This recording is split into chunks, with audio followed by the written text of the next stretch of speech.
अर्थानं मराठी भाषा विद्यापीठ झालं याचा मला अतिशय आनंद आहे आणि मला विश्वास आहे की आमच्या महानुभाव पंथाच्या माध्यमातून या मराठी भाषा विद्यापीठाचा उपयोग करून आमचं साहित्य, आमचा विचार आणि आमचं अध्यात्म हे जगभरामध्ये जनजनापर्यंत पोहोचवण्याचं काम हे आपण सगळे लोक मिळून कराल हा विश्वास या निमित्ताने निश्चितपणे मी व्यक्त करतो।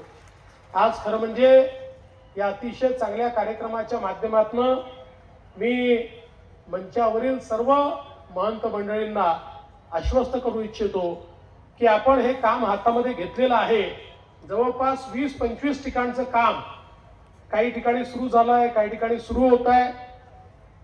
सगळं काम काही वर्ष-2 वर्षात होत नाही, पण मी आपल्याला एवढं नक्की आश्वस्त करतो की या 5 वर्षाच्या काळामध्ये जेवढे प्रमुख स्थानं आपल्या महानुभाव पंथाचे आहेत त्या सगळ्या स्थानांचा विकास करण्याचा संकल्प आम्ही घेतलेला आहे आणि त्याचं काम आपण निश्चितपणे पूर्ण करू। अनेक ठिकाणी अतिक्रमण आहेत ती आपल्याला काढायची आहेत। आजही काही परधर्मीयांनी त्याच्यावर अतिक्रमण करून ठेवलेलं आहे।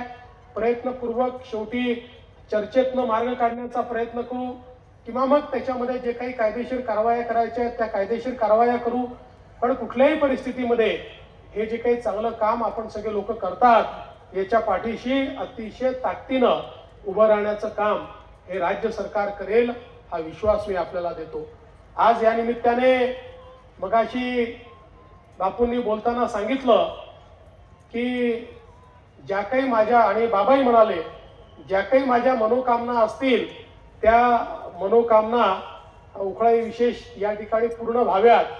मी एकच सांगतो, जीवनामध्ये माणसाच्या मनोकामना अनंत असू शकतात, पण आज एकच मनोकामना माझी आहे आणि ती मनोकामना एवढीच आहे की आपल्या सगळ्यांच्या आणि जनतेच्या आशीर्वादाने पुन्हा एकदा आपली सेवा करण्याची संधी मिळालेली आहे।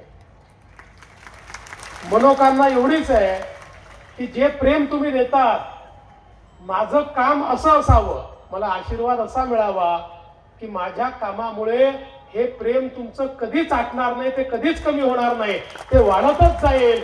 अशा प्रकारचा आशीर्वाद हा उखळाईने मला द्यावा, अशा प्रकारची उखळाईच्या चरणी या ठिकाणी प्रार्थना करतो।